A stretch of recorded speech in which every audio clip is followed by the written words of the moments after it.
जय श्री राधे कृष्णा। आप सभी का आपके अपने YouTube चैनल पर स्वागत है। आइए आज सुनते हैं पौष अमावस्या की कथा।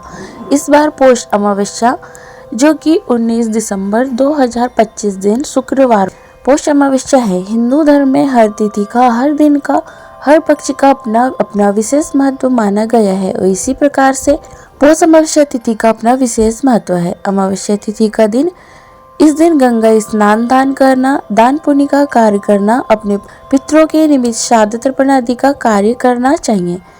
अगर सोमवार के दिन हो तो इस दिन का और भी ज्यादा महत्व होता है। इसे सोमवती अमावस्या के नाम से जाना जाता है और सोमवती अमावस्या तिथि के दिन स्त्रियां अपने पति की लंबी आयु के लिए व्रत को धारण करती है और अमावस्या तिथि के दिन अगर दूसरे दिन भी पड़े फिर भी इस दिन का अपना विशेष महत्व होता है। हर अमावस्या तिथि के दिन चाहिए कि इस दिन शुद्ध और सात्विकता का पालन करना चाहिए, ब्रह्मचर्य का पालन करना चाहिए।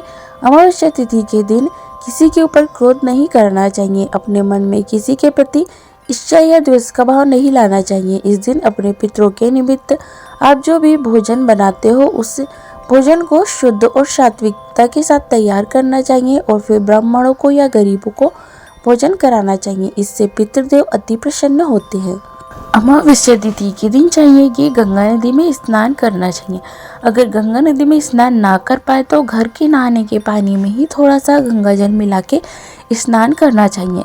शुद्ध वस्त्र धारण करके सबसे पहले तो भगवान सूर्यदेव को अर्घ्य प्रदान करना चाहिए। भगवान सूर्यदेव जो कि पृथ्वी के साक्षात देवता के रूप में माने जाते हैं, इनसे सभी जीव जंतु, वनस्पति आदि भगवान सूर्यदेव से ऊर्जा प्राप्त करते हैं और भगवान सूर्यदेव आरोग्यता को प्रदान करने वाले हैं। केवल आंख के रोगों को छोड़कर सभी प्रकार के रोगों को नष्ट करने वाले हैं। तो भगवान सूर्यदेव को अवश्य ही जल में थोड़ा सा लाल चंदन, लाल पुष्प डाल के भगवान सूर्यदेव को अर्घ्य प्रदान करें और भगवान शिव के ऊपर 3 पत्ते वाला बेलपत्र राम नाम लिख करके चढ़ाए तो यह बड़ा ही पुण्य फलदायी होता है और भगवान शिव जी अपनी कृपा प्रदान करते हैं। अमावस्या तिथि के दिन जो कि सूर्य और चंद्रमा एक ही राशि में गोचर करते हैं और इस कारण से अमावस्या तिथि के दिन चंद्रमा अपने पूर्ण रूप में नहीं होते, इसलिए नकारात्मकता स्थिति ज्यादा ही जागृत रहती है। इसलिए अमावस्या तिथि के दिन शुद्ध और सात्विकता का पालन करना चाहिए। तामसिक वस्तुओं का प्रयोग बिल्कुल भी नहीं करना चाहिए और जैसे कि मांस, मदिरा, लहसुन, प्याज आदि का अमावस्या तिथि के दिन प्रयोग ना करे तो लाभकारी होगा। अमावस्या तिथि के दिन विशेष करके गाय को हरा चारा खिलाए, पितरों के निमित्त भोजन बनवा के और भोजन आदि का दान करे और अपने पितरों का जो कि मध्याह्न काल के समय में श्राद्ध तर्पण आदि का कार्य करे। जो कि इस दिन पीपल वृक्ष की पूजा करनी चाहिए। पीपल वृक्ष के नीचे संध्या के समय में दीपक आदि जलाना चाहिए। मंदिरों में दीप आदि का दान करना चाहिए। इसे अपने इष्ट देवता का, कुल देवता का पूजन करें पूरी विधि विधान के साथ तो लाभकारी होगा। तो चलिए अब सुनते हैं पौष अमावस्या व्रत की कथा। तो बोलिए प्रेम से भगवान भोलेनाथ की जय, सभी देवी देवता की जय। कथा के अनुसार एक गरीब ब्राह्मण परिवार के घर में बहुत ही गुणवान पुत्री थी, परंतु गरीब होने की वजह से पुत्री का विवाह नहीं हो रहा था, जिस कारण ब्राह्मण परिवार बहुत दुखी था। एक दिन उस ब्राह्मण परिवार के घर एक साधु आए। ब्राह्मण परिवार ने उन साधु की काफी सेवा की, जिसे देखकर वह काफी प्रसन्न हुए। उसने ब्राह्मण परिवार की कन्या को लंबी उम्र का आशीर्वाद प्रदान किया और कहा, इस कन्या के जीवन में विवाह का योग नहीं है। यह बात सुनने के बाद ब्राह्मण परिवार ने उनसे पूछा कि ऐसा क्या किया जाए जिससे कि इसके विवाह के योग बन जाए। इसके बाद साधु ने कहा कि कुछ ही दूरी पर एक गांव में सोना धोबी नाम एक स्त्री रहती है जो कि काफी संपन्न है। उन्होंने बताते हुए कहा कि यदि ब्राह्मण परिवार की पुत्री उनकी सेवा करे, यदि वह धोबी इस कन्या की मांग में अपना सिंदूर लगा दे तो कन्या का विवाह अवश्य हो जाएगा और इसका भी सुहाग अटल होगा। अगले दिन ब्राह्मण परिवार की कन्या अपना मुख ढककर धोबिन के घर सुबह सुबह चली जाती है। धोबिन के घर जाने के बाद कन्या घर की साफ सफाई कर अन्य कार्य करने के बाद अपने घर वापस आ जाती है। कुछ दिन तक लगातार वह कन्या ऐसा ही करती रही।